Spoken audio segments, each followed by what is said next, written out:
Ya, bismillahirrahmanirrahim. Assalamualaikum warahmatullahi wabarakatuh. Waalaikumsalam warahmatullahi wabarakatuh. Innal hamdalillah nahmaduhu wa nasta'inuhu wa nastaghfiruh wa na'udzu billahi min syururi anfusina wa min sayyiati a'malina.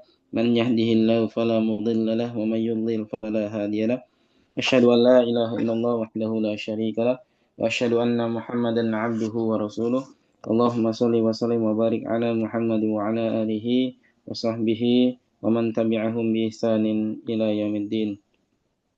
Alhamdulillah, segala puji bagi Allah Subhanahu wa taala yang telah banyak memberikan kepada kita berbagai macam nikmatnya, terutama nikmat iman dan nikmat Islam, sehingga alhamdulillah pada kesempatan pagi hari ini kita bisa berkumpul ya, dalam kajian online ya, via Zoom yang diadakan oleh kampus Misbah Tangerang, yaitu temanya Daurah Ramadan. Dan ini adalah hari yang ketiga. Insya Allah Ustadz Andi Setio Ahmad Hafidhullah Ta'ala akan membawakan tema terkait cara mentadaburi Al-Quran.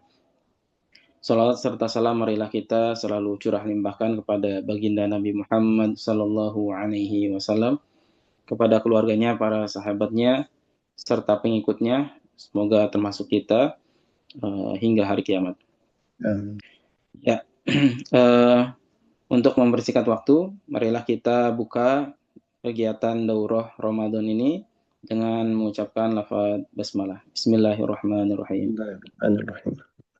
Kemudian selanjutnya saya sebagai moderator menyerahkan materi kepada Ustadz Andi Setio Ahmad Hafidhullah Ta'ala. Kepada beliau kami persilakan. Tafadhol Ustaz. Baik, syukran Oka, jazakumullah khairan. Bismillahirrahmanirrahim. Alhamdulillahirabbil alamin wassalatu wassalamu ala asyrafil anbiya'i wal mursalin nabiyina Muhammadin wa ala alihi wa sahbihi wa man tabi'ahum bi ihsan ila yaumil wa ba'du. Hayallahu hadhihi al-wujuh al-musyrikata tayyibah wa zakallahu hadhihi al-anfus wa tibtum wa taba mamsyakum wa tabawwa'tum jami'an minal jannati manzila wa asallahu ta'ala an yanfa'ana bima 'allamana wa yu'allimana ma yanfa'una wa yazidana ilma. Ikhwani wa akhwati fillah rahimani wa rahimakumullah. Kita bersyukur kepada Allah atas nikmat yang sangat banyak sampai kita tidak mampu untuk menghitungnya. Dan di antara nikmat itu adalah waktu luang di pagi hari ini yang kita manfaatkan untuk mempelajari ya bagaimana cara kita mentadaburi Al-Quran. Karena Al-Quran ini tidak cukup untuk dibaca saja. Kita tidak cukup hanya berlomba-lomba untuk menghatamkan Al-Quran sebanyak-banyaknya di bulan ini. Ya. Tapi hendaknya kita naik ke level membaca itu disertai dengan tadabbur. Tapi nampaknya penjelasan tentang tata cara mentadaburi Al-Quran ini belum banyak disampaikan. Ya. Makanya saya berusaha mengumpulkan materi tentang gimana sih caranya mentadaburi Al-Quran. Layar saya sudah nampak, teman-teman? Kenapa Sudah Ustaz? Ustaz. Nah, barakallahu fikum. Ya, kita mulai ya. Panduan mentadaburi Al-Quran. Mengapa harus tadabbur? Ya. Tentu ini adalah berdasarkan firman Allah Subhanahu wa taala. A'udzubillahi minasyaitonirrajim. Kitabun anzalnahu ilaika mubarakun liyadabbaru ayatihi waliyatadzakkara ulul albab. Ini adalah sebuah kitab yang kami turunkan kepadamu wahai Muhammad, penuh dengan berkah. Supaya apa? Supaya mereka memperhatikan ayat-ayatnya. Jadi supaya ditadaburi dan supaya mendapat pelajaran orang-orang yang memiliki pikiran. Dan yang kedua, Allah Subhanahu wa taala bertanya, "Afala yatadabbaruna al-Qur'an am 'ala qulubin aqfaluha?" Maka apakah mereka tidak memperhatikan Al-Qur'an ataukah hati mereka terkunci? Dan kata para ulama, pertanyaan apakah di sini adalah istifham litaubih. Istifham litaubih. Pertanyaan yang fungsinya untuk mengolok-olok gitu, ya, atau menganggap buruk perbuatan tidak memperhatikan Al-Quran. Jadi orang yang tidak memperhatikan Al-Quran itu adalah orang-orang yang hatinya terkunci. Dan bagaimana cara membuka hati yang terkunci ini? Maka cara membuka hati yang terkunci ini adalah dengan tadabbur. Tuh.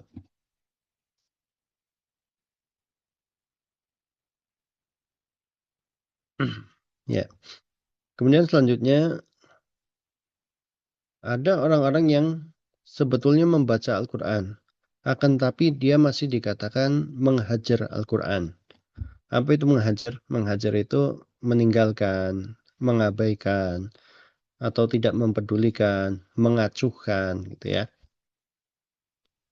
Disebutkan dalam surat Al-Furqan bahwa Rasulullah SAW mengadu kepada Allah Subhanahu wa taala, mengadukan umatnya yang meninggalkan Al-Qur'an. Allah berfirman, A'udzubillahi minasyaitonirrajim, wa qala ar-rasulu ya rabbi inna qaumi ittakhadhu hadzal qur'ana mahjura. Sang Rasul berkata, wahai Tuhanku, sesungguhnya kaumku telah menjadikan Al-Quran itu sebagai sesuatu yang diacuhkan.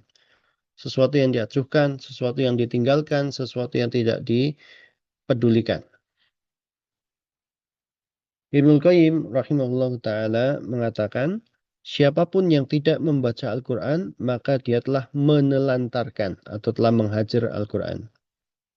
Yang membacanya tapi tidak mentadaburinya juga telah menelantarkan Al-Quran. Termasuk yang dikeluhkan oleh Rasulullah.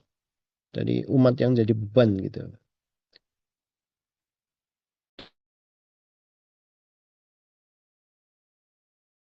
Dan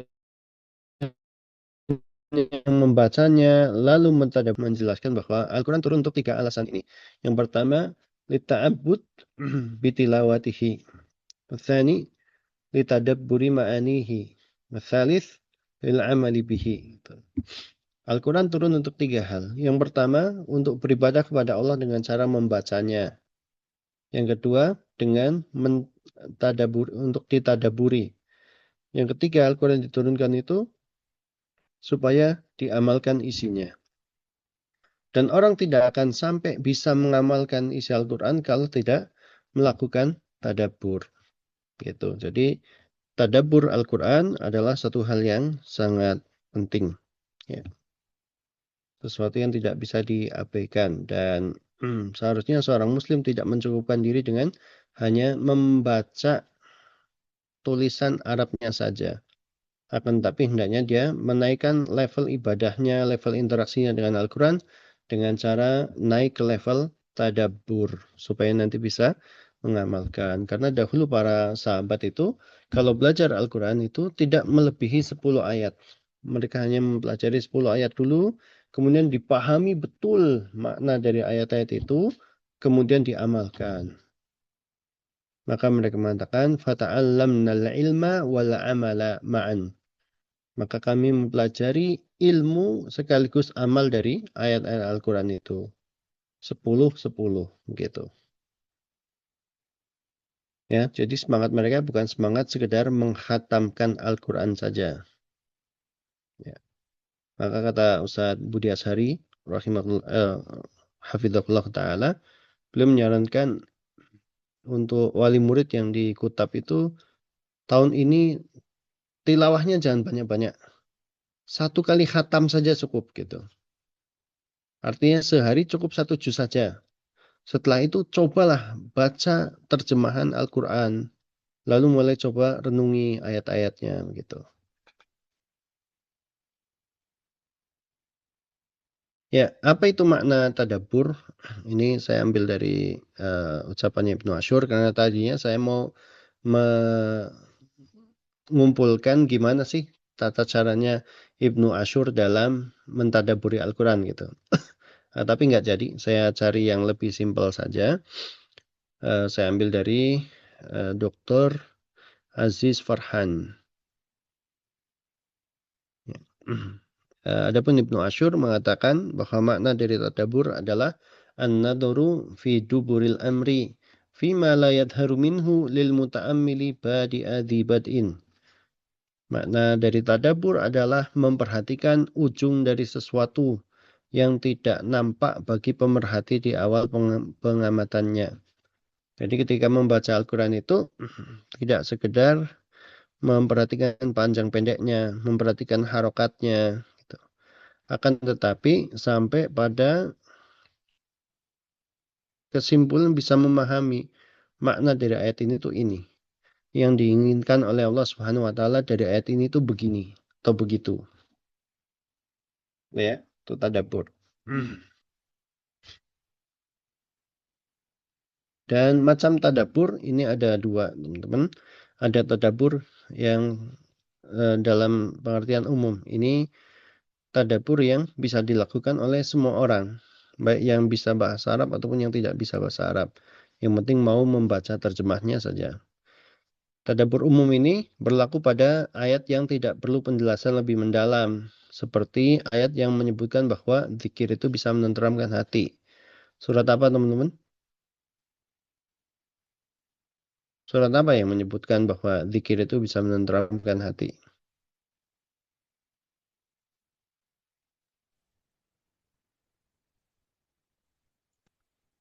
Surat Ar-Ra'd ya. Surat Ar-Ra'd. Surat Ar-Ra'd Allah Subhanahu wa taala berfirman, "Ala bidzikrillahi tatmainnul qulub." Bukankah dengan zikir hati menjadi tenang gitu, hati menjadi tentram?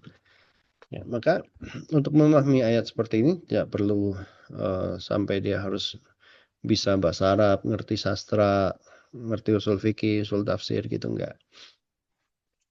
Cukup dengan membaca terjemahnya saja itu bisa dipahami secara langsung bahwa zikir itu bisa menenteramkan hati. Yang kedua, tadabbur yang khusus.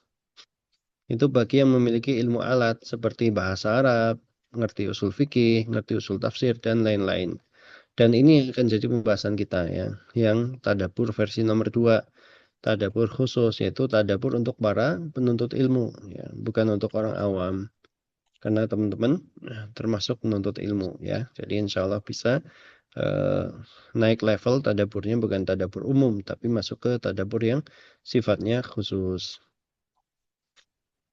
Ya, sejauh ini teman-teman bisa dipahami? Insyaallah Ustaz. Bisa Ustaz, insyaallah. Ya, kita masuk ke cara tadabbur yang pertama. Cara tadabbur yang pertama adalah dengan mendengar bacaan Al-Quran dari orang lain. Ini seperti yang dilakukan oleh Nabi Muhammad SAW ketika beliau meminta sahabatnya Abdullah ibnu Mas'ud radhiyallahu taala anhu untuk membacakan Al-Quran pada beliau. Maka Abdullah bin Mas'ud pun berkata, "A'aqra'u 'alaika wa 'alaika unzil." Apakah saya membacakan Al-Quran kepada Anda, sedangkan Al-Quran itu sendiri diturunkan kepada Anda? Jadi beliau merasa kayak, gimana ya, nggak enak gitu. Masa saya membacakan Al-Quran kepada Rasulullah, padahal Rasulullah adalah orang yang menerima wahyu gitu. Maka Rasulullah SAW bersabda, "Innama uhibbu an asma'ahu min ghairi." Atau kama qala sallallahu alaihi wasallam ya. Saya pengen mendengar Al-Quran itu dari orang lain. Gitu. Maka Abdullah bin Mas'ud pun membacakan surat An-Nisa ya. Dan ketika beliau sampai ke ayat 41, "Fakaifa idza ji'na min kulli ummatin bisyahidin wa ji'na bika 'ala haula'i syahida." Maka Rasulullah mengatakan hasbuk. Maka bagaimanakah jika kami mendatangkan saksi dari setiap umat dan kami mendatangkanmu sebagai saksi bagi mereka semua. Ya, ketika Rasulullah mendengar ayat ini, maka beliau meminta kepada Abdullah bin Mas'ud, cukup wahai Abdullah bin Mas'ud gitu. Dan pas ngomong kayak gitu, Abdullah bin Mas'ud melihat Rasulullah SAW bercucuran air mata. Ya. Jadi beliau merenungi betul ayat ini gitu. Meskipun ayat ini sebetulnya bercerita tentang Nabi Isa ya, tapi kemudian Rasulullah merasa bahwa nanti aku ini bakal jadi saksi bagi semua umat gitu. Ya, maka membayangkan hal itu Rasulullah SAW tersentuh hatinya dan sampai menangis gitu. Ya, maka teman-teman nanti setelah selesai tilawah, coba teman-teman dengerin bacaan Al-Quran dari Syekh siapa Musyari atau Syekh Minsyawi atau Syekh siapa yang teman-teman sukai, yang menurut teman-teman bacanya bagus, sambil teman-teman perhatikan terjemahnya. Ya. Dan dengan itu semoga bisa menjadi jalan untuk meresapi makna dari Al-Quran. Jadi ada keindahan suara disertai dengan teman-teman memperhatikan makna dari ayat-ayatnya. Itu cara yang pertama. Cara yang kedua, itu dengan merenungkan kata disertai dengan pertanyaan. Misalnya teman-teman kan baca di juz 30 itu ada surat Al-Insyiqaq, ada surat Al-Infitor ya. Kenapa di satu ayat Allah SWT memakai istilah insyaqqa? Dan kenapa di ayat lain Allah memakai istilah infatara gitu. Idas sama'un syaqqat, idas sama'un fatarat. Ya. Maka nanti teman-teman cari insyaqqa itu apa, infatara itu apa gitu. Kemudian apa nanti hubungannya infatara yang ada di surat Al-Infitor ini dengan kata futur yang ada di surat Al-Mulk misalnya. Tsummarji'il basara karrataini yanqalib ilaikal basaru. Bukan itu. Apa ayatnya? Hal tara min futur itu. Depannya apa ya? Lupa saya. Itu ya di surat Al-Mulk.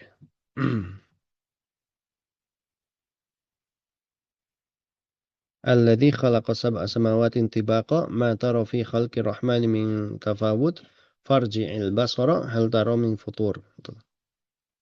Nah, itu ada keterkaitan. Nah, dari situ teman-teman mulai bertanya, apa ya makna infitor? Apa makna futur? Apa makna insyikok? Apa bedanya infitor dengan insyikok gitu. Ya. Dari merenungkan itu, nanti teman-teman buka kamus misalnya, maka akan muncul tuh tadabbur dari situ.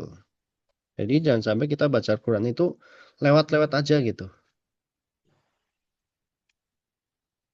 Nanti kita dicela sama Allah Subhanahu wa taala sebagai kamatsalil himari yahmilu asfara. Seperti keledai yang membawa kertas-kertas di atasnya atau membawa kitab-kitab di atas punggungnya. Harusnya pintar tapi nggak bisa ambil manfaat dari apa yang dibaca. Gitu. Kemudian kita juga bisa merenungkan misalnya kisahnya Dzulkarnain dalam surat Al-Kahfi ya. Ketika Allah Subhanahu wa taala bertanya kepada beliau bagaimana sikap yang akan diambil oleh Dzulkarnain terhadap orang-orang yang ada di hadapannya. Maka Dzulkarnain berkata, "Amma man zalama fasawfa nu'adzibuhu thumma yuraddu ila rabbih fayu'adzibuhu 'adzaban nukra. Wa amma man amana wa 'amila shalihan falahu jazaa'anil husna wa sanaqulu lahu min amrina yusra." Jadi di sini yang kita perhatikan, mengapa balasan bagi orang beriman di dunia itu tidak disebutkan, sedangkan orang yang dolim itu disebutkan balasannya di dunia nih ya.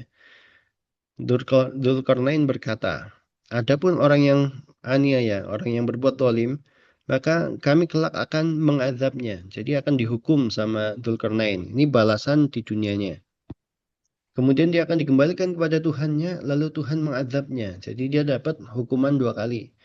Hukuman di dunia itu didapat dari Dzulkarnain, dan hukuman yang kedua didapat dari Allah Subhanahu wa taala di akhirat gitu.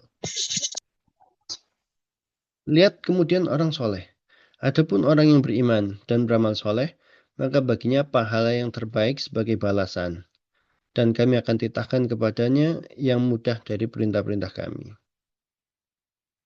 Ya, jadi orang beriman itu hanya disebutkan pahalanya di akhirat. Dari sini kita bisa merenungkan misalnya bahwa orang mukmin itu kalau melakukan sesuatu orientasinya adalah untuk mencari kebahagiaan negeri akhirat gitu. Tidak melakukan sesuatu untuk kebahagiaan duniawi. Maka sebetulnya agak keliru ya kalau orang itu misalnya sholat duha, rajin sholat duha supaya jadi kaya gitu, supaya rezekinya lancar gitu. Kemudian sedekah gitu supaya duitnya makin bertambah, tidak berkurang gitu. Itu orientasi-orientasi duniawi. Seharusnya seorang mukmin itu orientasinya adalah akhirat. Maka kemudian dunianya akan ngikut secara otomatis gitu. Allah Subhanahu wa taala berfirman, "Wabtaghi fima ataakallahu ad-darul akhirah." Dengan segala potensi yang Allah berikan kepadamu, carilah kebahagiaan negeri akhirat. Wala tansa nasibaka minad dunya. Jangan kau lupakan dan jangan kau lupakan bagianmu dari dunia. Dunia itu hanya sebatas begitu saja. Sebatas pengikut. Nah gitu ya. Itu dari merenungkan kenapa yang ini ada, kenapa yang ini tidak ada. Kemudian tadi merenungkan kata ini ada di surat Al-Infitor. Kemudian kata futur ada di surat Al-Mulk. Apa bedanya gitu? Apa persamaannya? Gitu. Itu yang kedua, merenungkan kata disertai dengan bertanya. Yang ketiga, untuk bisa mentadabburi Al-Quran, kita perlu membaca Al-Quran seolah-olah Al-Quran diturunkan kepada kita. Seperti jika ada ayat, Ya ayuhan nas, atau Ya ayyuhalladzina amanu, maka kita harus merasa bahwa, oh saya ini manusia. Ini saya yang lagi diajak ngomong sama Allah Subhanahu wa taala. Ya ayyuhalladzina amanu, hai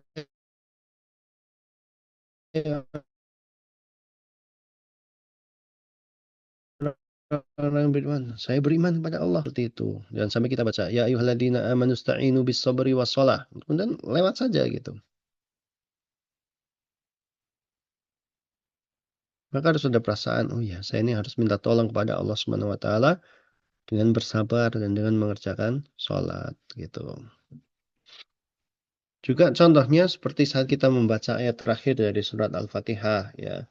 Di surat Al-Fatihah di akhir ayatnya kan disebutkan ihdinas siratal mustaqim. Ya Allah tunjukilah kami jalan yang lurus. Siratal ladzina an'amta alaihim, yaitu jalannya orang-orang yang Engkau beri nikmat. Ghairil maghdubi alaihim waladdallin, bukan jalannya orang-orang yang dimurkai dan bukan pula jalannya orang-orang yang sesat. Siapa orang yang dimurkai, teman-teman?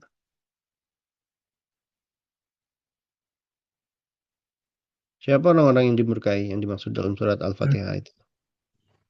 Orang Yahudi. Orang Yahudi. Kenapa mereka dimurkai sama Allah? Berilmu, tidak Karena digunakan mereka ilmu. punya ilmu tapi tidak diamalkan ilmunya. Mereka tahu bahwa Nabi terakhir itu akan muncul di Madinah. Akan tapi setelah Nabi terakhir itu muncul, mereka tidak mau beriman kepada Rasulullah. Padahal mereka mengenal ciri-ciri kenabian itu sebagaimana mereka mengenal anak-anak mereka. Gitu. Ya, itu Yahudi. Kemudian Nasrani dibilang sebagai kaum yang sesat. Kenapa? Karena mereka beribadah tanpa ilmu. Jadi punya ilmu nggak diamalin salah, atau beramal tanpa ilmu juga salah. Nah, ayat itu meskipun turun untuk menjelaskan tentang kondisi Yahudi dan Nasrani, akan tetapi kita sebagai seorang Muslim yang membaca ayat tersebut, kita perlu merasa khawatir. Jangan-jangan kita ini memiliki sifat yang sama dengan Yahudi atau punya sifat yang sama dengan Nasrani. Itu ya. Jangan-jangan kita punya banyak ilmu yang belum kita amalkan. Jangan-jangan kadang kita mengerjakan suatu ibadah tanpa tahu ilmunya, gitu. Ya, jadi bacalah Al-Quran seolah-olah Al-Quran itu diturunkan kepada Anda atau Anda yang lagi diajak bicara oleh Allah Subhanahu wa taala.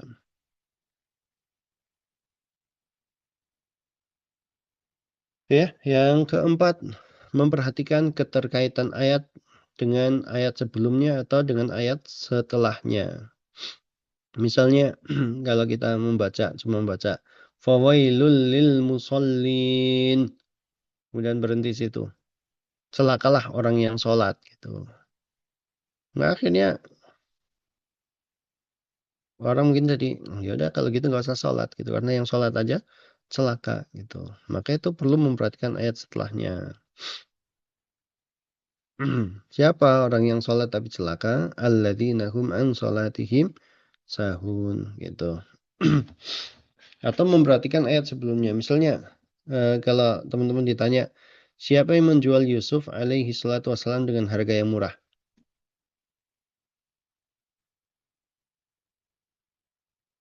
Apakah orang yang menemukannya? Orang yang menemukan beliau di sumur? Ataukah saudara-saudara beliau? Menemukan di sumur. Umur.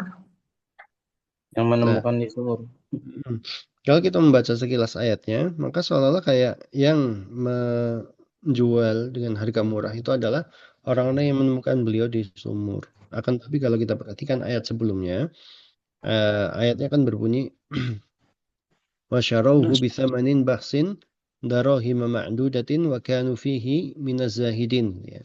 Dan mereka menjual Yusuf dengan harga yang sangat murah, beberapa dirham saja, dan mereka zuhud terhadapnya. Zuhud itu tidak suka terhadap Yusuf. Yang tidak suka sama Yusuf itu orang yang menemukan Nabi Yusuf atau saudara-saudara Nabi Yusuf. Saudara-saudaranya. Saudara-saudaranya. Jadi akan lebih masuk akal, kata Ibnul Qayyim al-Jauziyah, kalau yang menjual itu adalah saudara-saudara Yusuf. Karena mereka zahid, mereka zuhud terhadap Nabi Yusuf. Mereka nggak suka sama Nabi Yusuf, merasa nggak butuh sama Nabi Yusuf. Yang kedua, mereka jual dengan harga murah. Sedangkan orang yang menemukan Nabi Yusuf di dalam sumur itu mengatakan, Bushro, hada gulam. Kabar gembira nih buat kalian teman-teman. Saya menemukan seorang budak di sini. Gitu. Nah, kira-kira orang yang mengatakan kabar gembira, saya menemukan budak. Itu kira-kira dia merasa butuh nggak kepada Nabi Yusuf? Butuh. Nah, berarti merasa bahwa Yusuf ini adalah temuan yang penting, temuan yang berharga, gitu kan? Maka kemudian tidak mungkin dijual dengan harga murah. Kalau saudara-saudara Yusuf secara asal memang mereka nggak butuh duitnya. Mereka hanya butuh, yang penting Yusuf itu pergi dari sini. Gitu. Dibawa ke negeri yang jauh. Gitu ya. Itu dengan memperhatikan ayat sebelumnya dan ayat setelahnya.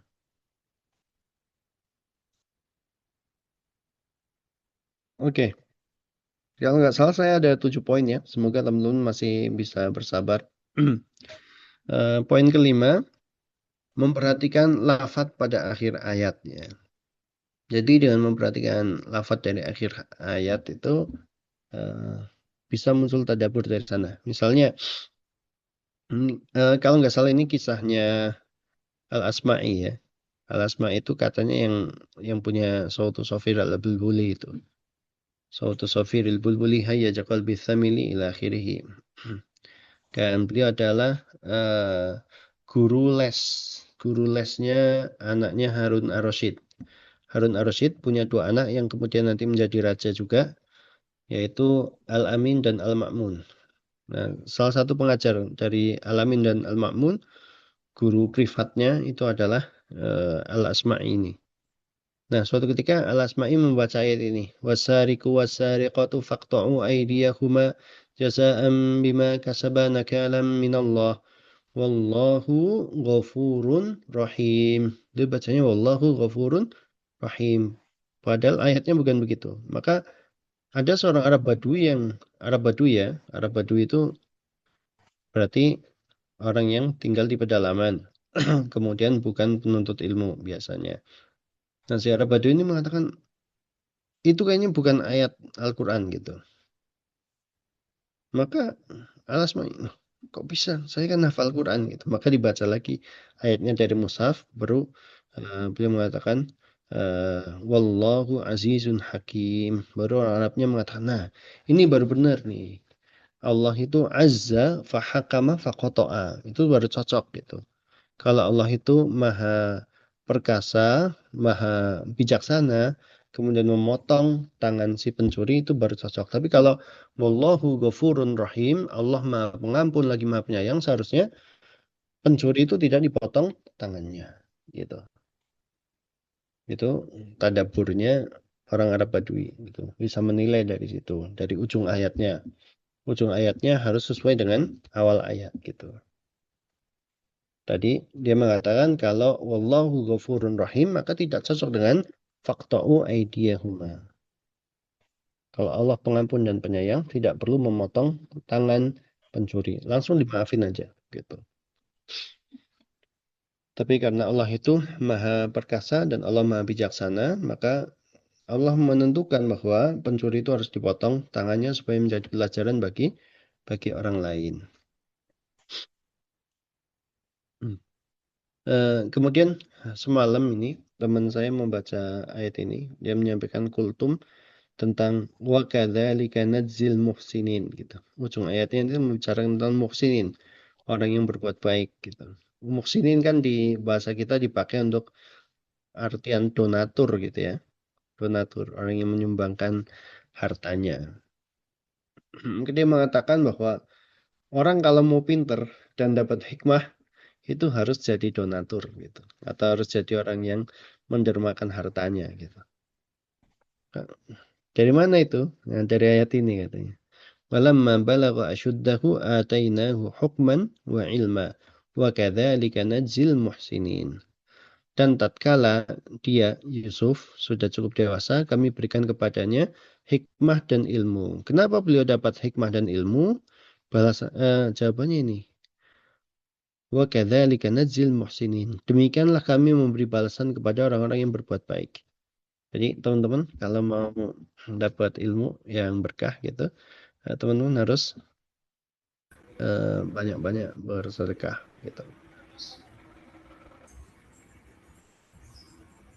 Nah itu diambil dari ini. Karena balasan bagi orang yang berbuat baik itu adalah dikasih hikmah dan ilmu.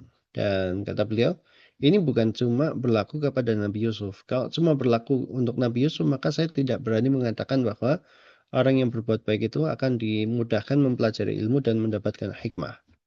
Tapi karena ayat ini juga disebutkan untuk Nabi Musa, surat Al-Qasas. Dan kemudian juga disebutkan untuk nabi-nabi yang lain, bahwa mereka disebut sebagai muhsinin. Tuh.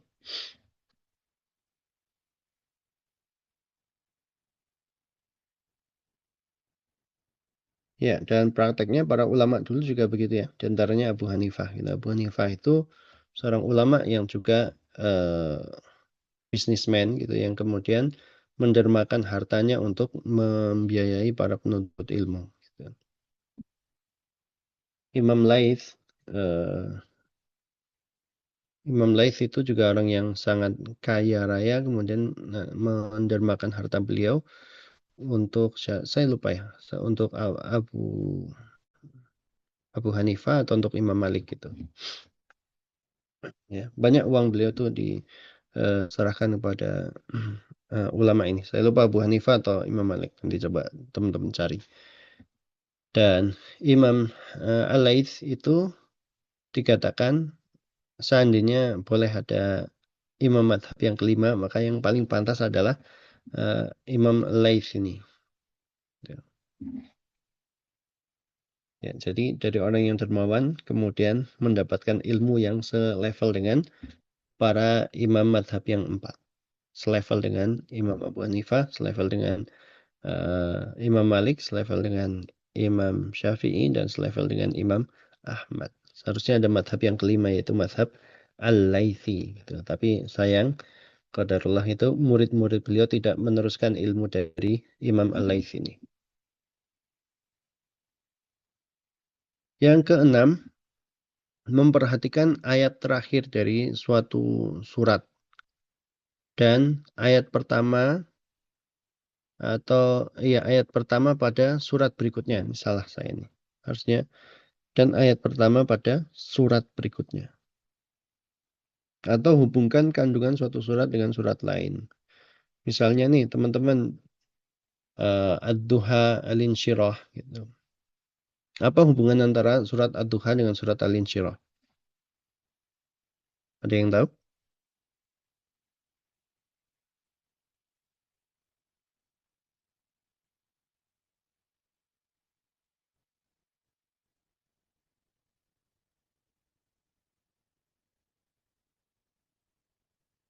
Apa hubungan surat Ad-Duha dengan surat Al-Insyirah? Jadi Eh, para ulama itu ketika melihat surat ini diletakkan setelah surat ini, mereka itu berusaha mencari kenapa, apa hubungannya, kenapa kok ini ditaruh di setelah ini gitu. Ya, silakan. sebagai penghibur sebagai penghibur kepada Nabi bukan Ustaz? Eh, ya, lebih tepatnya begini, di surat Ad-Duha itu Allah Subhanahu wa taala menyebutkan nikmat-nikmat Nabi yang sifatnya dhahirah. Nikmat-nikmat Nabi yang bisa dilihat dengan panca indera. Misalnya, alam yajidka yatiman fa'awa. Nabi itu yatim kemudian dapat tempat bernaung. Wa wajadaka dhalan fahada. Mendapati engkau tersesat maka Allah memberimu hidayah. Wa wajadaka ailan fa'aghna. Mendapatimu sebagai orang yang miskin lalu Allah membuatmu kaya. Itu nikmat-nikmat yang kelihatan oleh mata manusia. Sedangkan di surat Al-Insyirah, alam nashrah laka sadrak wa wada'na anka wizrak allati anqadha dhahrak. Di sini Allah Subhanahu wa taala menyebutkan nikmat-nikmat yang sifatnya batinah atau nikmat-nikmat yang bersifat untuk ruhiyah ya. Ya, jadi diampuni dosa Nabi Muhammad SAW, dilapangkan dada beliau dan ditinggikan nama beliau. Tuh. Sehingga beliau menjadi manusia terbaik. Dan karena beliau adalah manusia terbaik, maka disebutkan di surat selanjutnya, surat At-Tin, itu ada penyebutan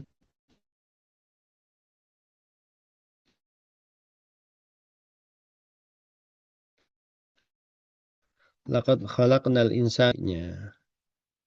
Kemudian kalau kita bertanya, kenapa manusia itu diciptakan dari apa? Kan tadi Allah menciptakan manusia dalam rupa sebaik-baiknya. Diciptakan dari apa manusia itu?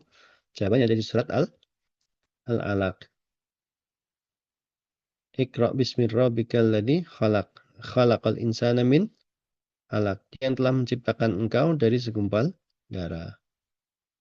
Kemudian di surat Al-Alaq itu adalah surat 5 ayat pertamanya, itu adalah 5 ayat yang pertama kali turun kepada Rasulullah SAW. Kalau kita bertanya, kapan turunnya Al-Quran itu kepada Nabi Muhammad SAW, maka jawabannya jadi surat Al-Qadar.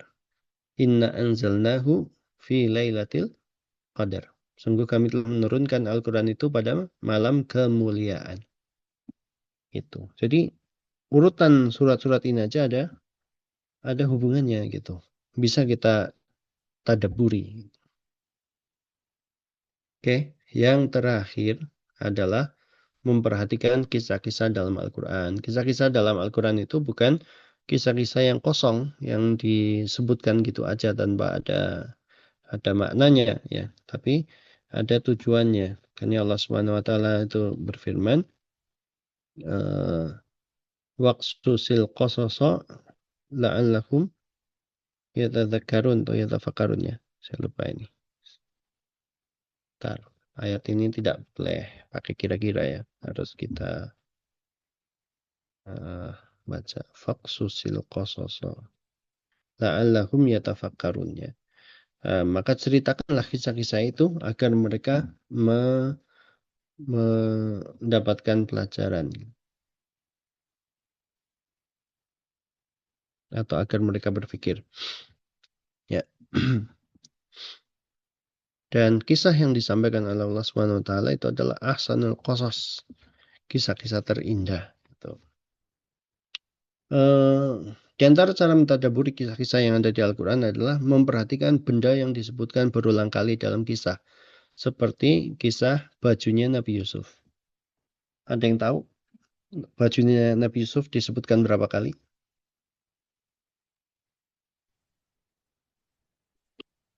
Di surat Yusuf, baju Nabi Yusuf tuh disebutkan berapa kali? 3 Ustaz.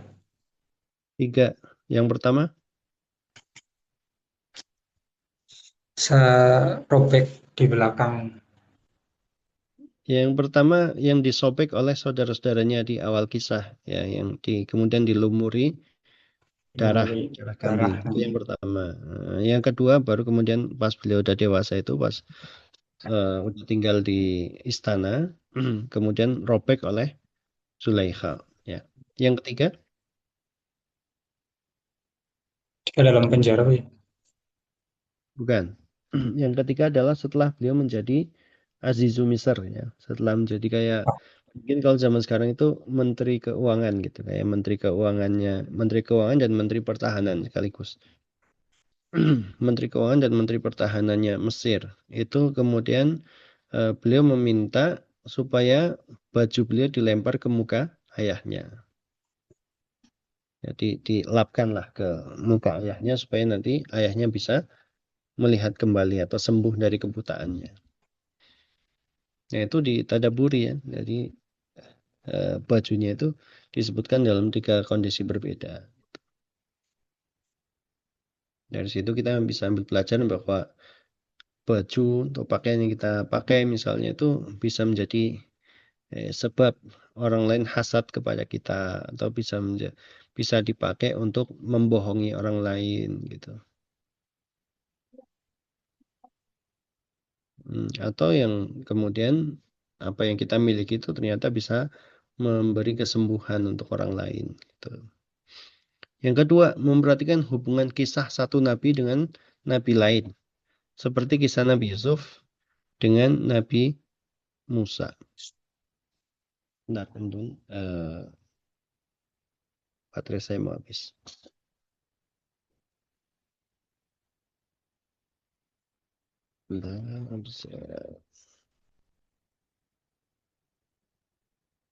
Ya, Nabi Musa dengan Nabi Yusuf ini ada banyak sisi kesamaannya.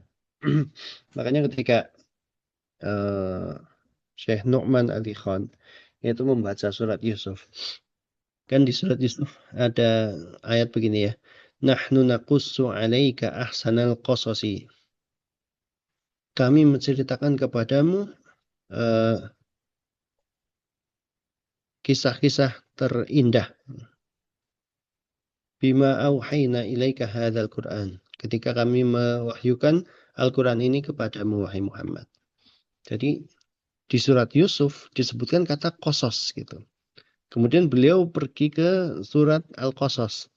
Di surat Al-Qasas ada kisah tentang Nabi Musa gitu. Sekali lagi, ya. Ini lagi baca surat Yusuf. Di surat Yusuf ada ayat yang menyebutkan nahnu naqussu 'alaika ahsanal qasasi. Kemudian beliau buka di surat Al-Qasas gitu. Ternyata ada nabi lain yang kisahnya tuh mirip dengan Nabi Yusuf alaihissalam, yaitu Nabi Musa. Yang pertama, kalau Nabi Musa diapain? Keluar dari rumahnya dengan cara apa? Yusir. Nabi Musa keluar dari rumahnya dengan cara apa? Dihanyutkan. Dihanyutkan ke sungai. Nabi Yusuf diapain? Dibuang. Dilemparkan ke sumur, ya. Dan sumurnya itu namanya jub, ya, teman-teman. Tidak pakai kata bi'r. Itu juga bisa kita tadaburi itu. Kenapa pakainya jub? Fi ghayabatil jub. Kenapa tidak fi ghayabatil bi'r gitu? Nah, ternyata al-bi'r sama al-jub itu ada perbedaan. Kalau al-bi'r itu yang sumurnya itu dalam dan biasanya masih ada airnya. Itu yang disebut sebagai bi'r. Kalau yang sumurnya itu tidak terlalu dalam dan biasanya kering, maka itu yang disebut sebagai jub. Jadi Nabi Yusuf itu tidak dicelupin ke ke sumur yang ada airnya. Kalau dicelupin ke sumur yang ada airnya, kemungkinan beliau mati, tenggelam gitu kan. Nah, jadi beliau dilemparkan atau ditaruh di dalam sumur yang tidak ada airnya atau airnya sedikit gitu. Nah, itu keluar dari rumahnya begitu. Kemudian nanti ketika eh, ketika dewasa itu mereka masuk ke istana dan ayatnya itu sama loh. Ayatnya itu sama mengatakan asa an yanfa'ana au natakhidahu walada. Orang yang membeli Nabi Yusuf itu mengatakan asa an yanfa'ana au natakhidahu walada. Istri Fir'aun yang menemukan Nabi Musa juga mengatakan hal yang sama. Asa an yanfa'ana au natakhidahu walada. Bisa jadi anak ini bermanfaat untuk kita, artinya dijadikan sebagai pelayan, atau kita jadikan dia sebagai anak kita, anak angkat gitu. Teman-teman perhatikan, Nabi Yusuf dijadikan sebagai pelayan atau dijadikan sebagai anak angkat? Pelayan. Pelayan. Nabi Yusuf jadi pelayan. Nabi Musa jadi apa? Anak angkat. Anak angkat. Jadi anak angkat, jadi pangeran. Insya Allah. Ya. Dan kemudian setelah itu, setelah masuk ke istana, dua-duanya keluar dari istana. Cuma beda kondisi. Ya. Kalau Nabi Musa itu keluar kabur karena melakukan kesalahan. Ya. Kenapa kesalahannya? Memukul orang Yahudi. Memukul orang, Memukul langsung meninggal dunia gitu. Kemudian beliau kabur kematian.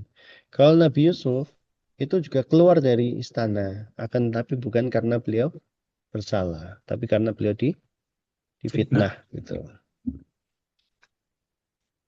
Ya, dan tapi kemudian setelah itu dua-duanya itu kemudian menjadi orang yang mulia di tengah kaumnya ya. Nabi Yusuf tadi kemudian di kemudian hari Nabi Yusuf itu kembali ke istana menjadi Menteri Keuangan atau Menteri Pertahanan. Dua-duanya digabung jadi satu kementerian gitu. Adapun Nabi Musa ternyata kembali lagi ke istananya Fir'aun, kemudian untuk mengalahkan Fir'aun. Gitu. Jadi ada sisi kesamaan. Kemudian kalau teman-teman lihat di kisahnya Nabi Yusuf yang disebutkan ayahnya atau ibunya? Ayahnya. Ayahnya, yaitu Nabi Yakub. Tidak disebutkan siapa ibunya. Sedangkan Nabi Musa yang diceritakan ayahnya atau ibunya? Ibunya. Ibunya gitu. Jadi kayak saling melengkapi aja dua nabi ini gitu kisahnya. Itu ya, itu tadaburnya dan itu yang sementara bisa saya kumpulkan teman-teman. Fa jazakumullahu khairan wa baraka fikum. Kalau ada pertanyaan dipersilakan.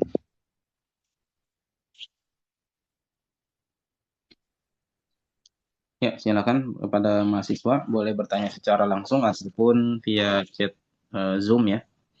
Nanti insya Allah dibacakan di kolom komentar.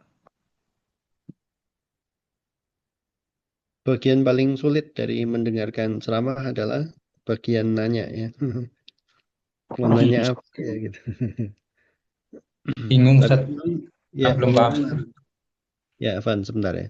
Teman-teman harus biasakan seperti itu. Ketika masuk kelas itu, usahakan harus ada pertanyaan. Meskipun sekarang saya nggak maksa ya, tapi nanti teman-teman biasakan setiap kali masuk ke pengajian, masuk kelas itu harus punya pertanyaan yang berkualitas. Karena dari membuat pertanyaan itulah otak kita itu menjadi cerdas. Itu kata Abdullah bin Abbas. Abdullah bin Abbas itu sahabat muda. Ya. Sahabat yang muda. Ada yang lebih senior dari beliau. Tapi kemudian nanti yang ngajar di masjid-masjid itu adalah diantaranya Abu Hurairah ngajarin hadis, Abdullah bin Umar ngajarin hadis, Abdullah bin Mas'ud ngajarin tafsir, ngajarin qiraah Al-Quran juga. Dan Abdullah bin Abbas ini bisa ngajarin semuanya. Tafsir bisa, hadis bisa, syair bisa, ilmu warisan bisa, ilmu akidah bisa, semuanya bisa. Maka kemudian orang-orang bertanya kepada Abdullah bin Abbas, Abdullah bin Abbas, di sini kan banyak sahabat yang lebih senior daripada Anda gitu. Kok Anda yang ngajar di sini gitu? Kemudian beliau ditanya, dan bagaimana cara Anda bisa mendapatkan ilmu ini? Maka beliau radhiyallahu taala anhu mengatakan, aku mendapatkan ilmu ini dengan dua hal. Biqalbin aqulin walisanin sa'ulin.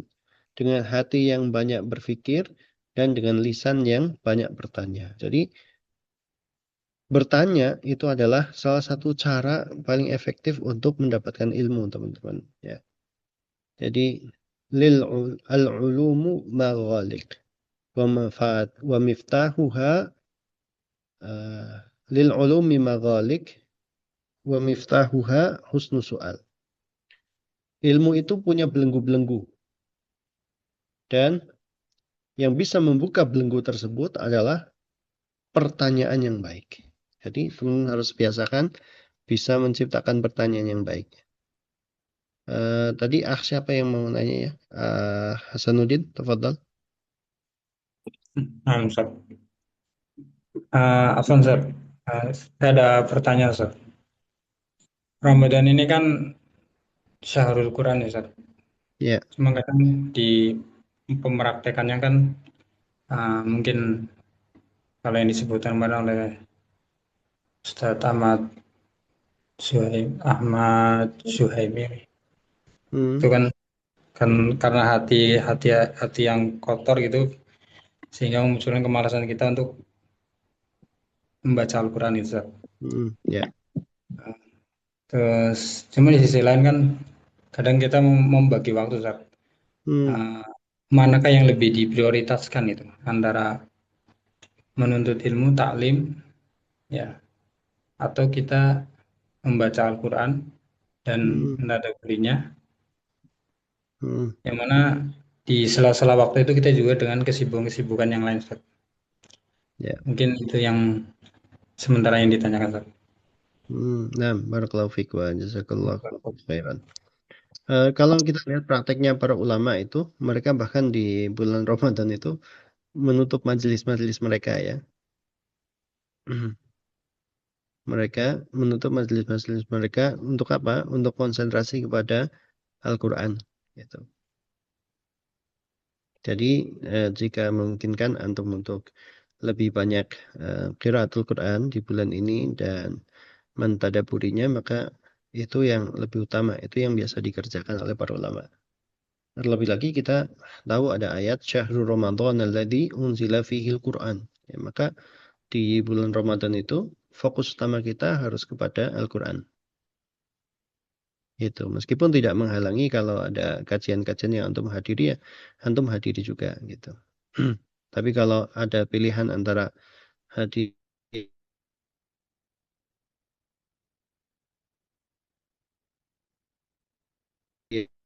kajian atau apa dan mentadaburinya gitu. Wallahu a'lam. Afwan tanya, Ustaz. Ya, silakan. Tafadhol. Ini tentang tadabur tadi, Ustaz.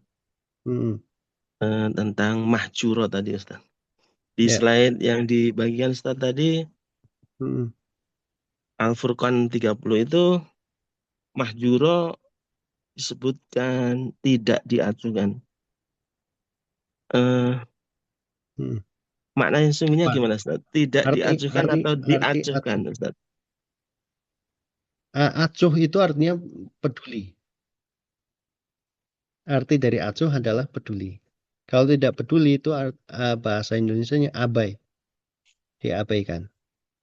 Kalau diacuhkan artinya dipedulikan.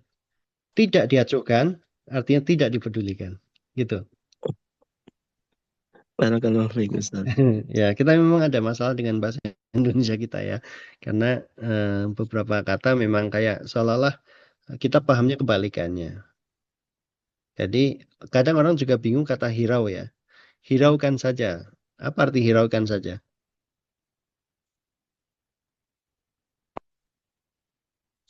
Abai. Abai, Ustaz. Bukan. Abai itu artinya jangan hiraukan gitu. Kalau jangan hiraukan baru artinya abaikan saja gitu. Nggak usah peduliin, nggak usah ambil pusing. Tapi kalau hiraukan maka artinya pedulikan gitu. Nah, kalau acuh tadi artinya acuh itu peduli. Jadi kalau tidak diacuhkan, mana tadi? Ini ya. Slide-nya ini ya. Jadi kalau tidak diacuhkan, artinya tidak dipedulikan. Wahai Tuhanku, sesungguhnya kaumku menjadikan Al-Quran ini sebagai sesuatu yang tidak dipedulikan. Itu maknanya.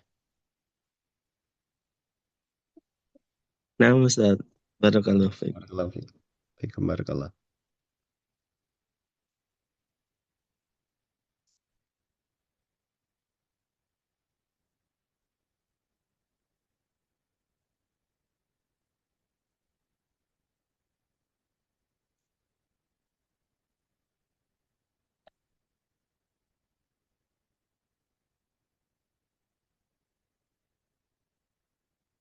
Baik, ada lagi?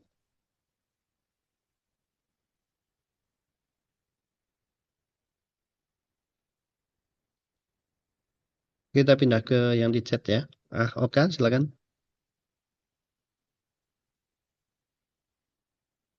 Masih gabung nggak beliau?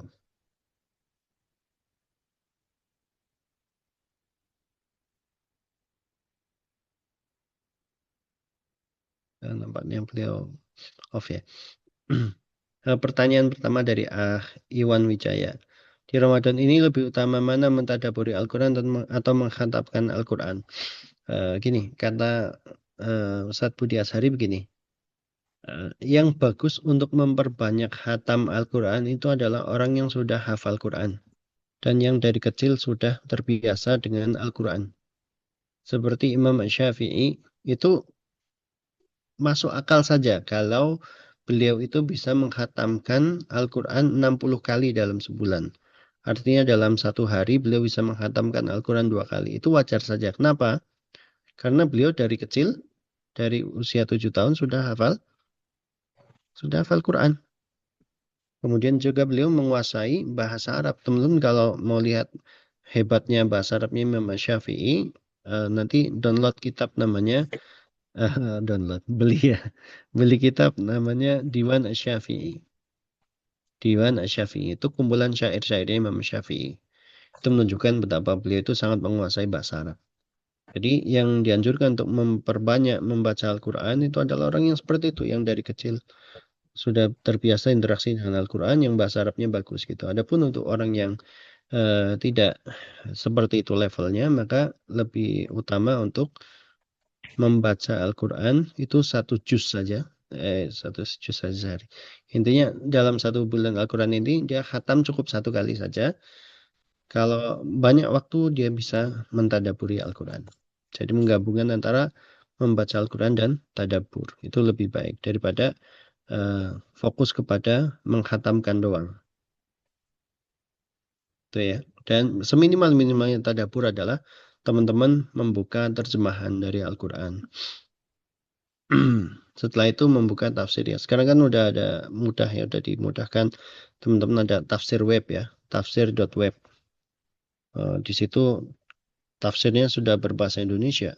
Dan itu dari banyak tafsir. Ada tafsirnya Ibnu Katsir, ada tafsirnya Ibnu Asyur, tafsirnya ulama-ulama kontemporer sekarang. Ya, Syekh Sa'di, Syekh siapa ya?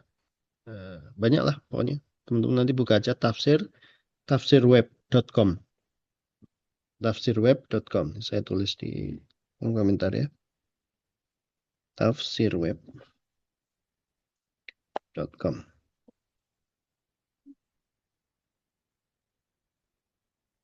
Ya, yang ada keperluan mau live silahkan ya.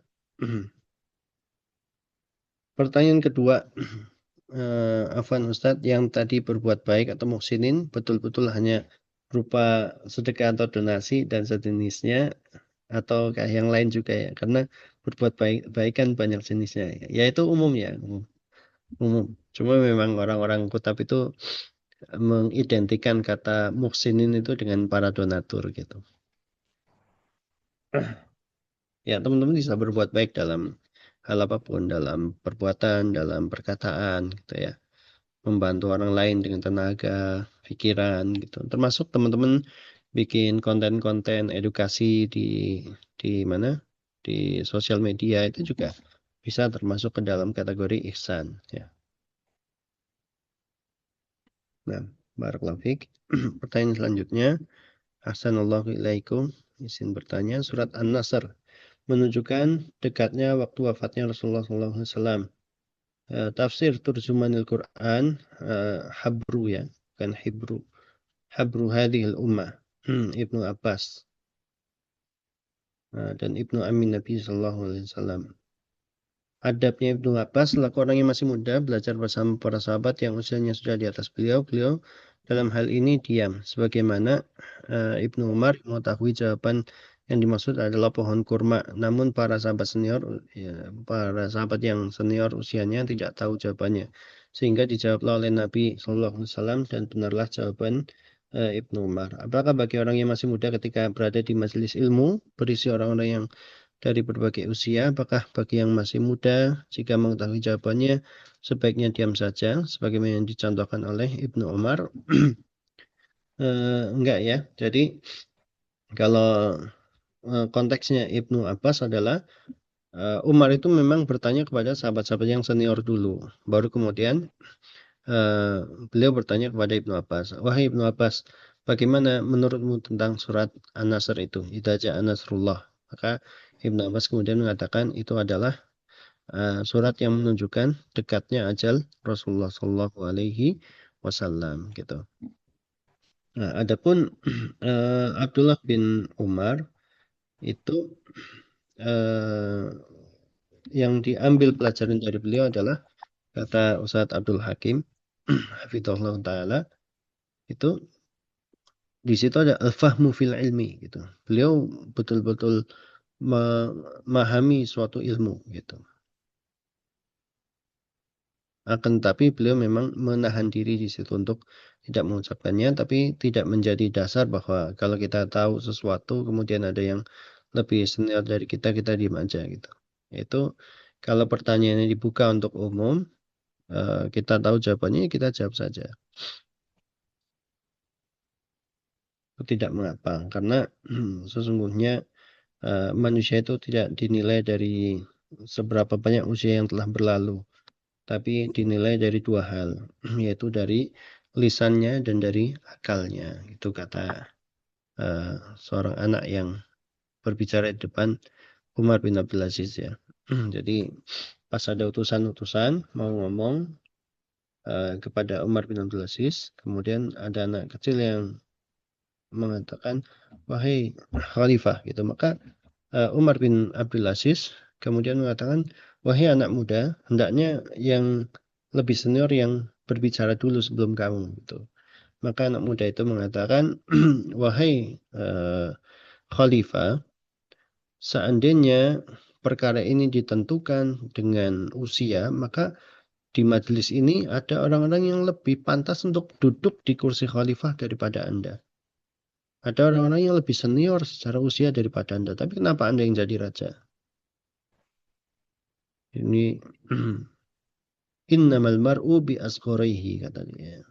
Karena manusia itu dinilai dari dua hal yang paling kecil pada dirinya, yaitu bilisanihi wa qalbihi, dengan lisannya dan dengan hatinya atau dengan akalnya. Maka kemudian di situ Umar bin Abdul Aziz mengatakan, ta'allam falaisal mar'u yuladu aliman walaysa akhu ilmin kaman huwa jahilu.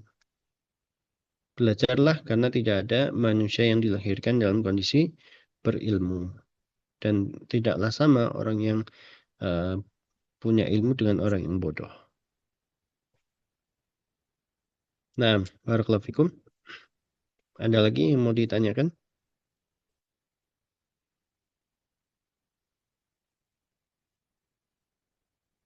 Jika sudah tidak ada, maka kita cukupkan sekian.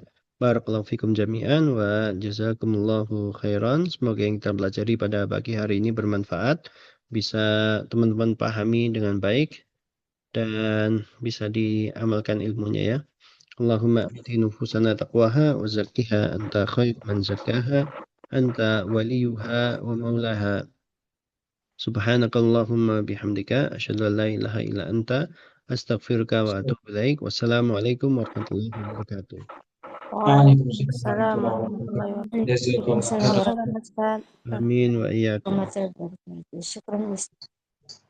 Wa